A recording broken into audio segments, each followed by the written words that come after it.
principle that I just want to sort of sow the seed with you is this idea of trust.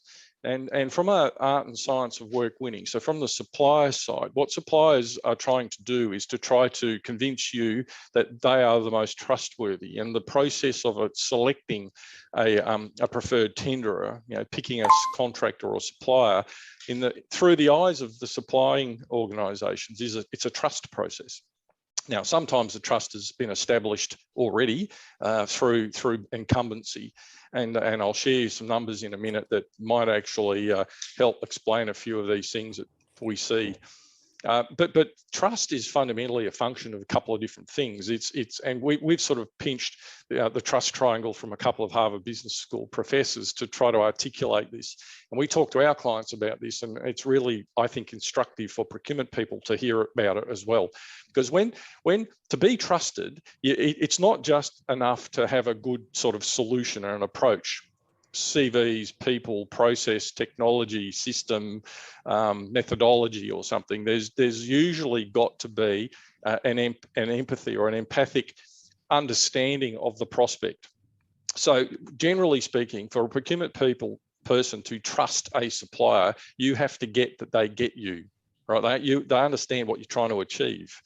Right, they then offer you something that makes sense. So in terms of people, process, technology, or whatever, and then the authenticity. The third part of the trust triangle is the evidence and proof. Things like case studies, reference experience, projects, all that sort of stuff. So by and large, one of the first things we find interesting is when we're looking at a request for tender, an RF something or other, is it eliciting information to try to hit these 3 points on the trust triangle? And generally speaking, logic and authenticity get a bit of a crack, a bit of a mention, but we rarely see an opportunity for tenderers to be able to show you that they get you, the empathy bit. And if you're in a professional services buying environment, then you see sometimes an understanding of your needs or some sort of reverse brief, right? Which at least allows the tenderer to show you that they get you. And so this is a really useful kind of way to think about how buying organisations, I think, should think about what they need to be eliciting and to then start to frame how the evaluation works around this concept of trust. So anyway, that's not one of my points, right? That's just setting it up, right? We've got way more good stuff coming. So now let's just jump forward to the first part, so the before part. So I've got a couple of tips now to share, then I'll have a little pause point, and I've got the questions I said that have come with notice sort of broken up, and I'll just run through a few of them at that time. So if that's okay, I'll just keep us moving. Right, where are we? Right. So tip number one is the concept of maybe they're just not that into you. All right. So we've sort of pinched a saying from a pretty fun movie from the 90s.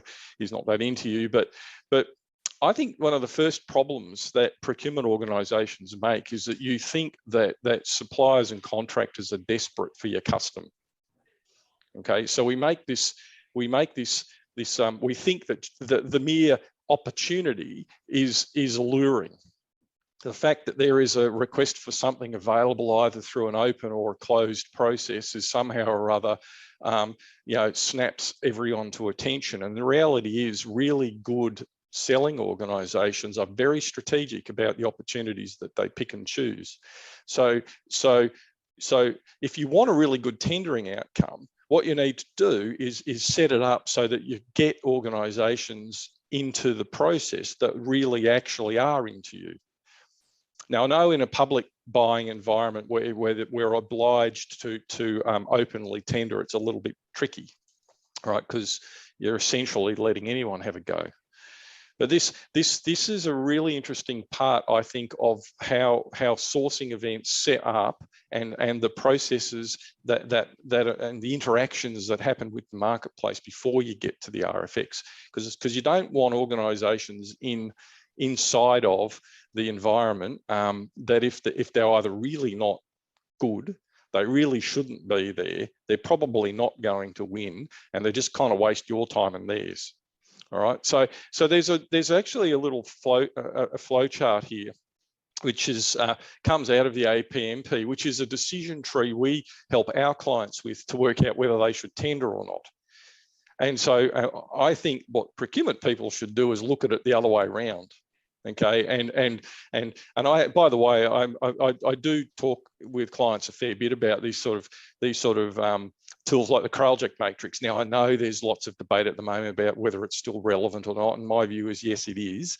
But I also talk to our clients about looking at Kraljek the other way around as well, to see whether they really should be, participating in an opportunity, and do they really understand where their clients, buying motivations are at. So if you look at this really quickly, the first test is it real? So is your RFX actually a real thing? And this really manifests when you're inside of a multi-stage process. There's an EOI or there's some RFI or something up front. A lot of organisations will go, is this real? Is it actually going to lead to something? Should I invest my time and effort in it?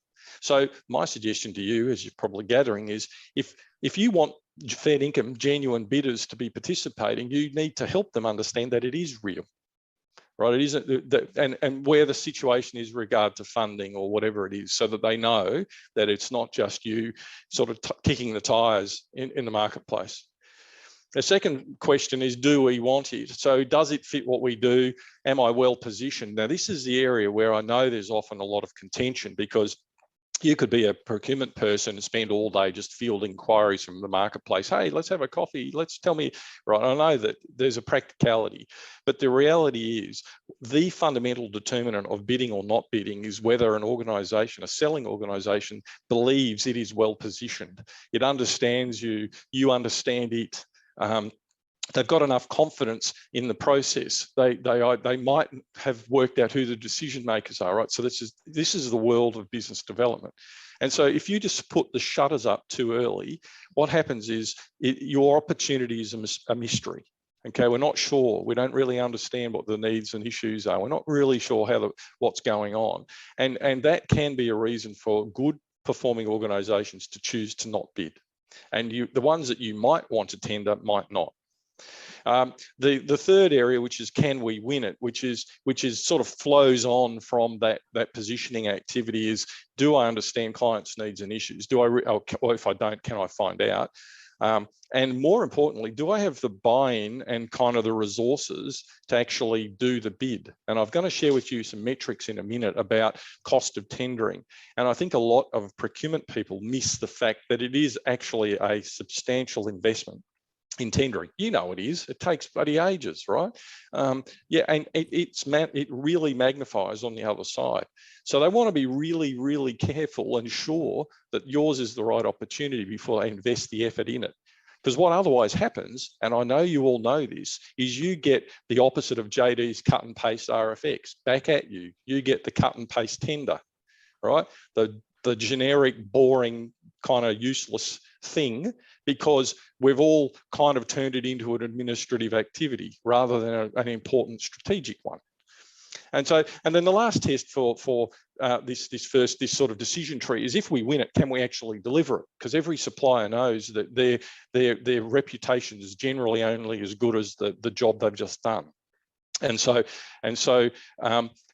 again, how do you as a procurement organisation manifest the answer to that one? Well, not particularly, right? But you can certainly do things to help through those first three questions. So my first tip is recognise that the BD and the positioning and the upfront activity is hugely important to selling organisations. And if you don't let them participate, or you're ignoring it, you're quite possibly ignoring good quality offers, because organisations will go, I'm not into you, I'll go to someone else, I'll go and pick some other opportunity to invest in.